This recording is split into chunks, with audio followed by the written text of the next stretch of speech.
So that's why it's a little bit more of an experiment. I'll have sketches that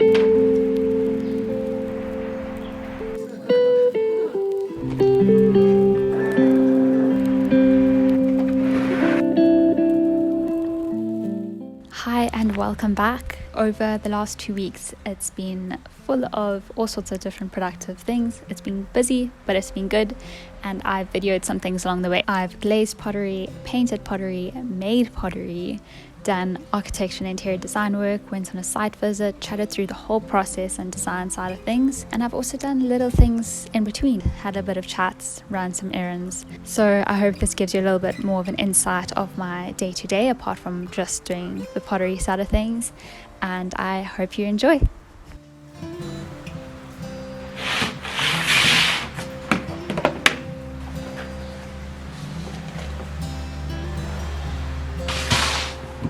So this is a picture that I made in it's kind of like a community studio / pottery class. So I wanted to try out terracotta clay before I buy like a whole bag for myself next when I don't like it.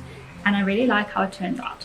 I am still glazing this, so this has been bisque fired, but I've done a transparent glaze on the inside just so that it's waterproof. And then on the outside, I wanted to do a bit of an experiment. Previously, I've tried out this glaze. It's a stoneware glaze, but I fired it to earthenware temperatures and it came out like this.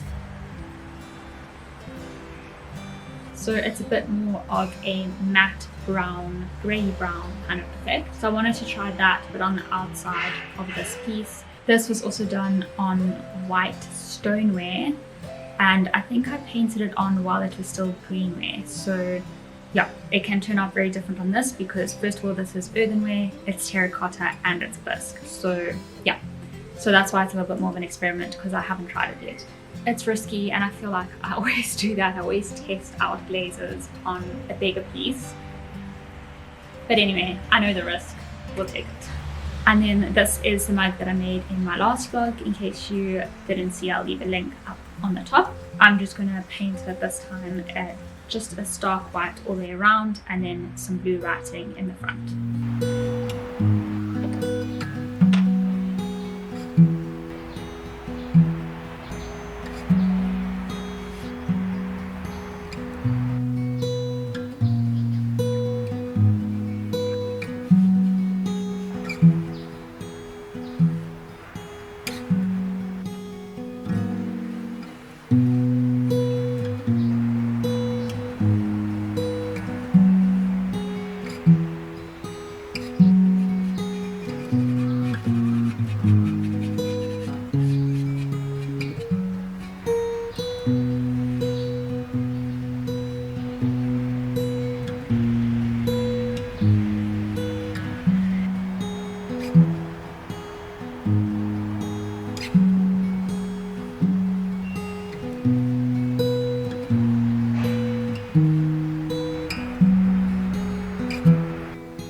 There's a few errands that I need to run. First thing is collect a dairy order. So we usually order most of our dairy products straight from a farm from Bulawayo, and then they deliver through to Harare every week. I'm gonna go collect that, and then I gotta fill some drinking water. I'm probably gonna stop by a yarn shop on the way because there's a crochet project that I really want to try. I don't know how to crochet, we're learning. We'll see how it turns out, but anyway, so that's what I've got planned.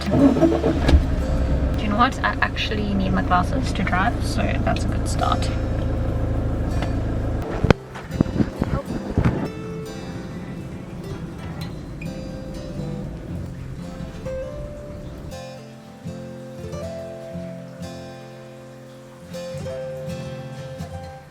just got back from town.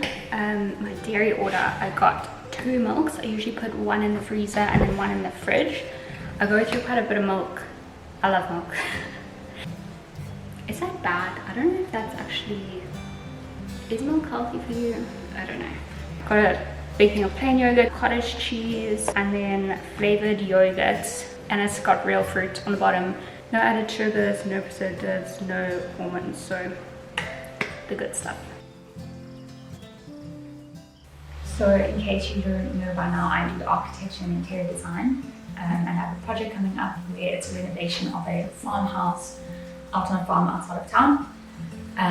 So yeah, today I have a site visit. So I've got my work boots on, and yeah, let's go.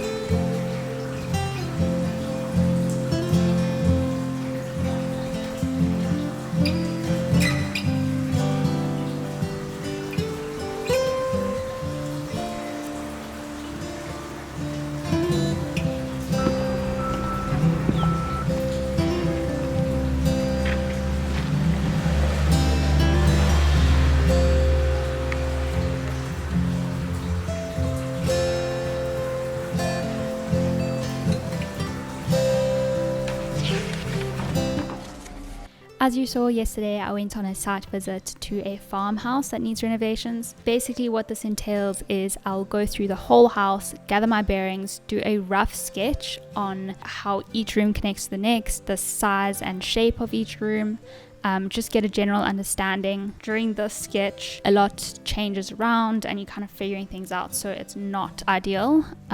There's an example of the rough general sketch.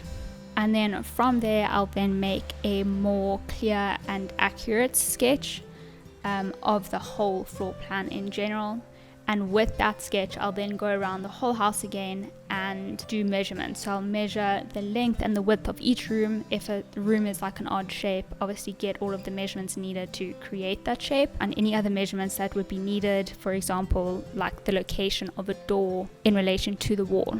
And then I'll go back for a third time, go through everything and take photos and videos of absolutely everything. This is very handy, especially because this project is out of town, it's on a farm. I can't just quickly pop in and double check something.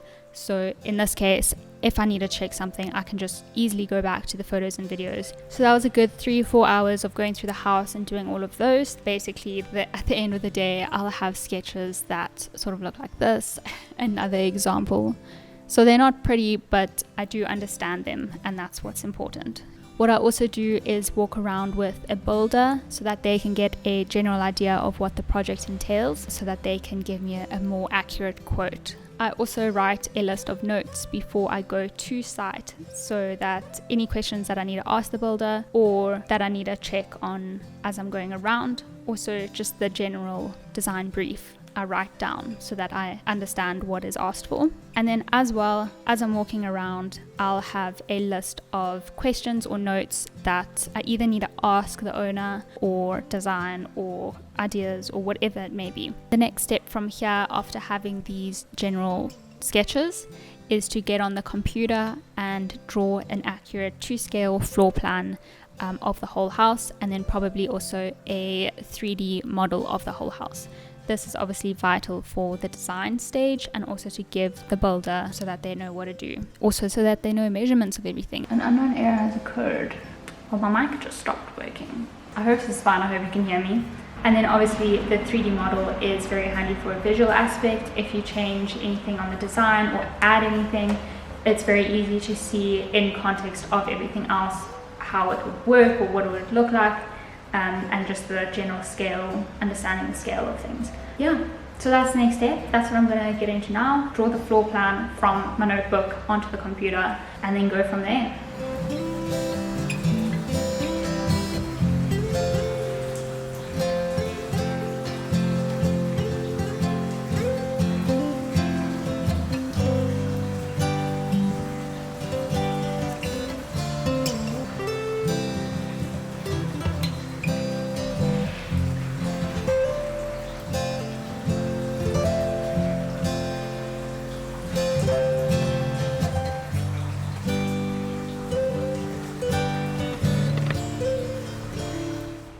should actually clean up this piece.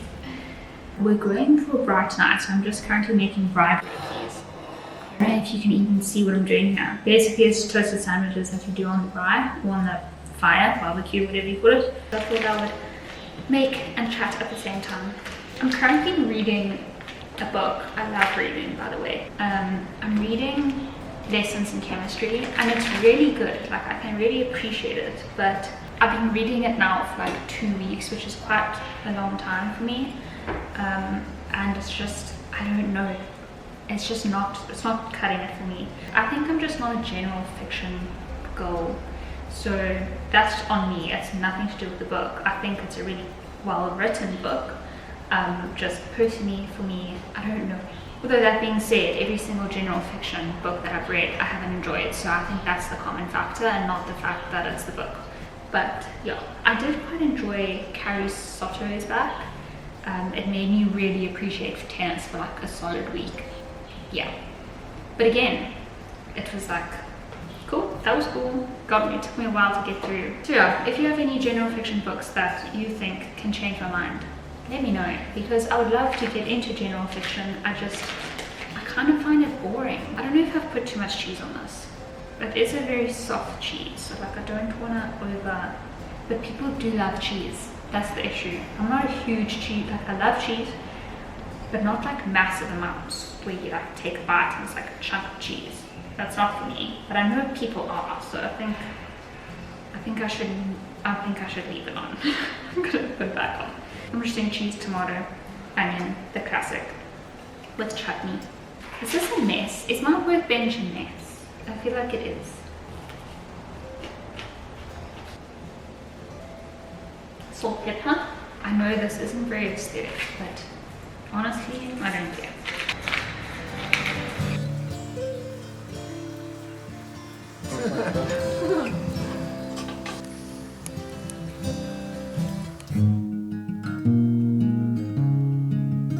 So there's a few items that I'm wanting to make for myself, so I thought I would just take the time today to just make those few items, otherwise I'll always push it to the side.